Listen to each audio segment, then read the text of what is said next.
Karibu katika darasa ya Biblia tujifunze. Karibu, karibu, oh. Karibu katika darasa ya Biblia tujifunze. Karibu, karibu.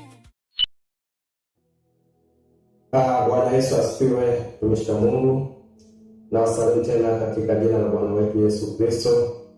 Na tunamshukuru Mungu sana kwa ajili ya uzima ambao ametujalia. Kwa wale ambao ni mara ya kwanza kujiunga na mafundisho haya, mimi ndiye mbele yako naitwa Mwalimu Paulo Mteule, ni mwalimu wa neno la Mungu, na tumekuwa tukiendelea kujifunza somo letu ambalo linasema misingi 10 ya kanisa linalokuwa.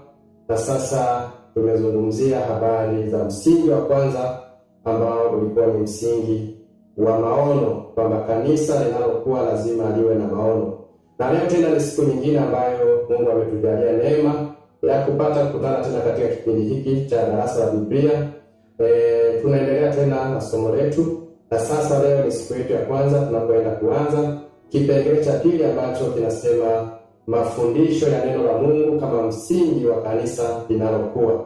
Na leo tunaenda kuanza kipindi hiki, kualike tena ili tuweze kuanza pamoja, na Mungu akubariki sana.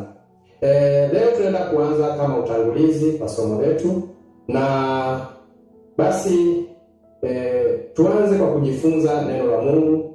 Na neno la Mungu ambalo tunaanza nalo linatoka kwenye kile kitabu cha Petro wa pili.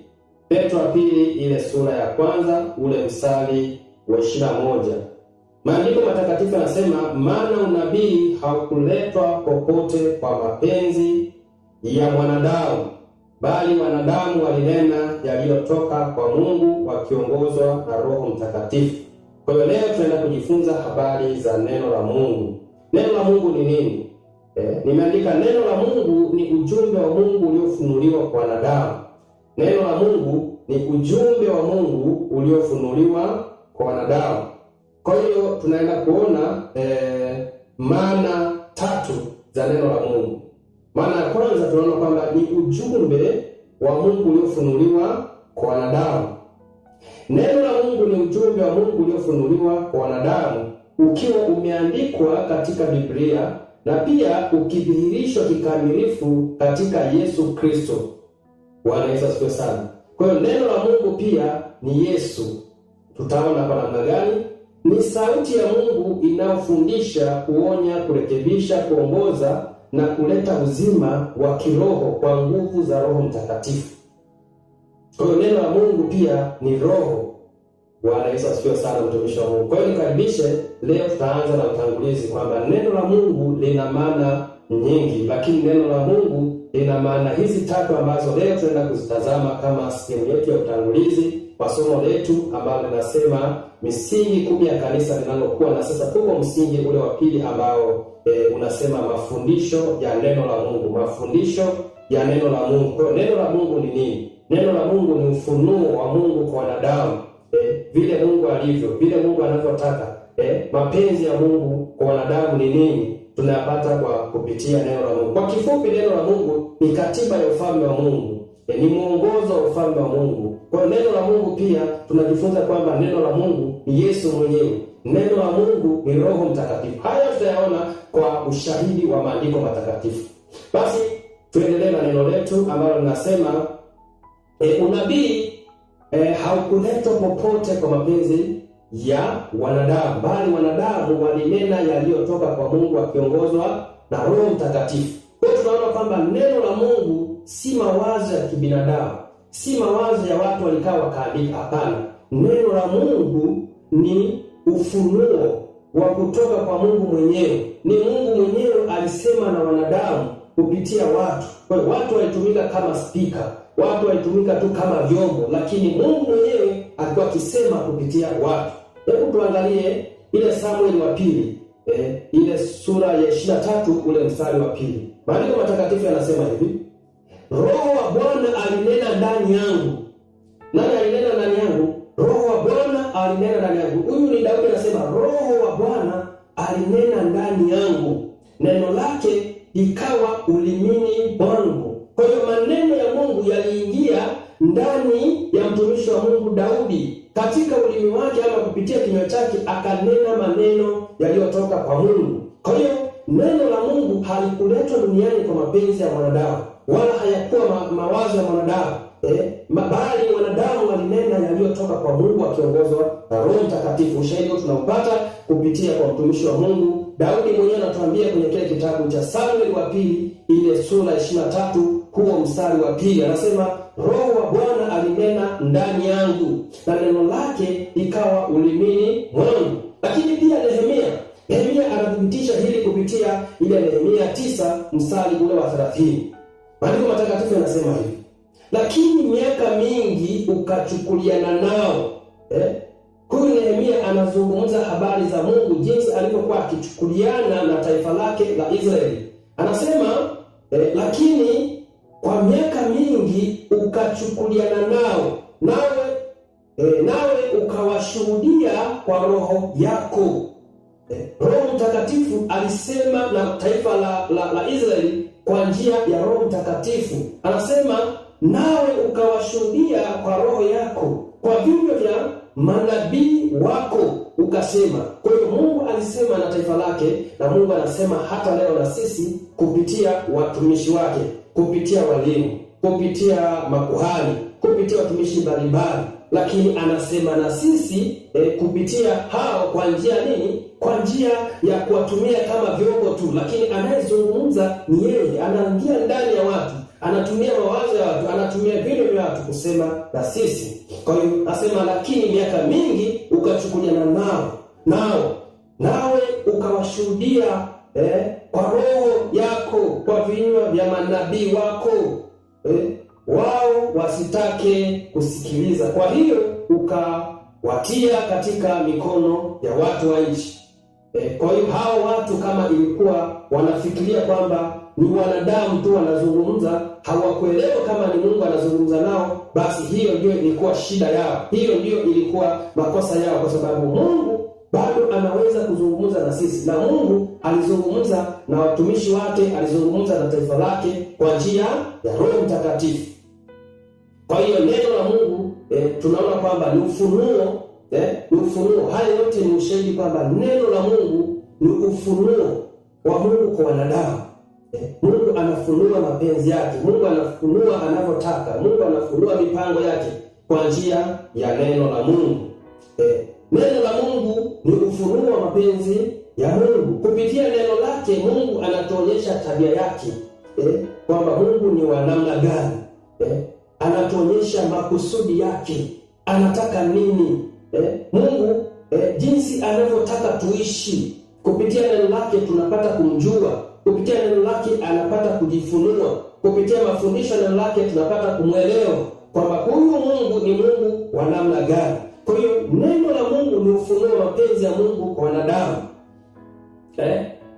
Lakini pia ukisoma ile Waefeso 5 kuanzia ule mstari wa 17 mpaka 18, nasema kwa sababu hiyo msiwe wajinga, bali mfahamu ni nini yaliyo mapenzi ya Bwana.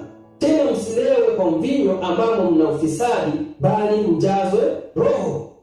Bwana Yesu asifiwe sana. Utapatije kujua mapenzi ya Mungu? Ni kwa njia ya neno. Neno ndio linalofunua mapenzi ya Mungu. Neno linajua kwamba Mungu ni wa namna gani, Mungu anapenda nini, Mungu hapendi nini. Kwa kupitia neno la Mungu tunapata kumjua. Neno la Mungu linafunua mapenzi yake kwa wanadamu. Nasema tena msilewe kwa mvinyo ambao mna ufisadi, bali mjazwe Roho. Kwa utakuja tuangalie pia kipengele kingine ambacho nimesema kwamba neno ni roho, mjazwe Roho. Yesu Kristo ndiye neno la Mungu aliye hai. Tumeona kwamba maana ya kwanza neno la Mungu ni ufunuo, lakini maana ya pili Yesu Kristo mwenyewe ndiye neno la Mungu.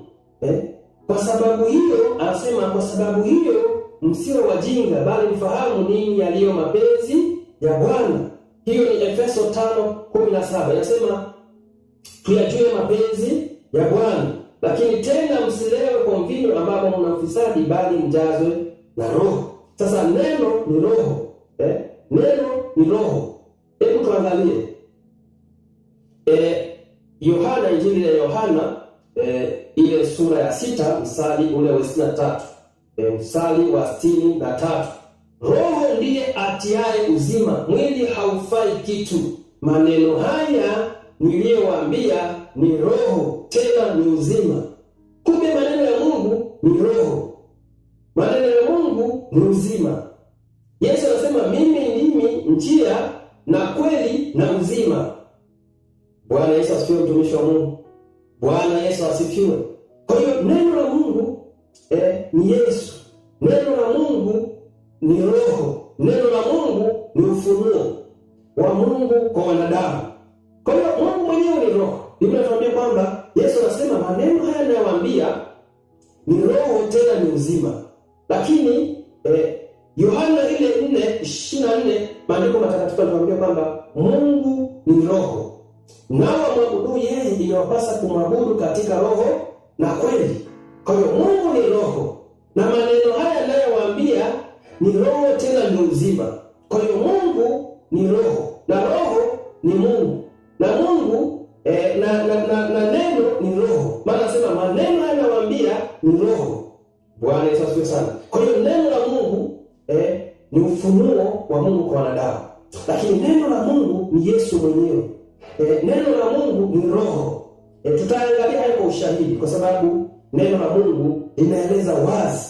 Tunataka tupate tu msingi wa kujua neno la Mungu ni kitu gani, neno la Mungu lina nguvu kiasi gani, neno la Mungu ni kitu gani hasa. Hebu angalia ile Yohana Injili ya Yohana ile sura ya kwanza mstari ule wa kwanza mpaka ule mstari wa 5, alafu na ule mstari wa 14. Maandiko yanasema kwamba hapo mwanzo kulikuweko neno, naye neno alikuwa kwa Mungu, naye neno alikuwa Mungu.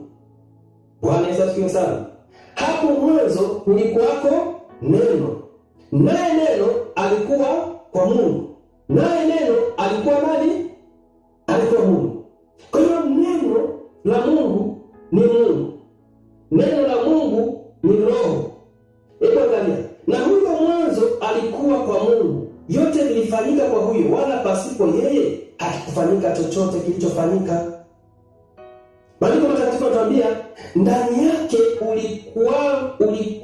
ndani yake ndimo ulimokuwa uzima, na ule uzima ulikuwa nuru ya watu.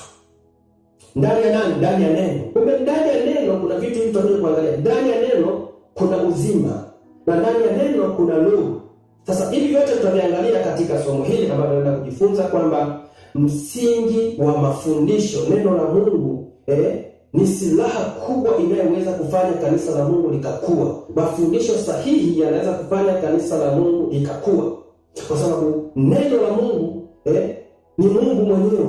Kwa hiyo watu wakiwa na Mungu ni lazima tu watashinda. Anasema nayo nuru yang'aa gizani, wala giza halikuiweza. Nayo nuru yang'aa gizani, wala giza halikuiweza.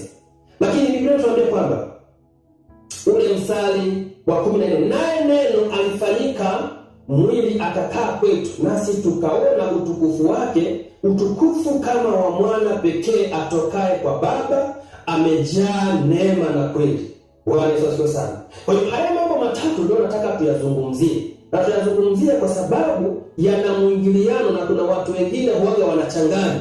Maana Biblia inasema kwamba hapo mwanzo kulikuwepo na neno, naye neno alikuwa kwa Mungu, naye neno alikuwa Mungu. Biblia inatuambia kwamba Yesu mwenyewe anatuambia maneno hayo nawaambia ni kweli na tena ni roho. Na tunajua kabisa kwamba Mungu ni roho. Bwana Yesu asifiwe sana. Bwana Yesu asifiwe sana. Naye neno alifanyika mwili akakaa kwetu. Kumbe Yesu unaposema Yesu ni roho aliye ndani ya mwili. Na unaposema Yesu unamaanisha ni roho aliye ndani ya mwili. Unamaanisha ni neno aliye ndani ya mwili. Maana neno ni roho. Bwana Yesu asifiwe sana, mtumishi wa Mungu.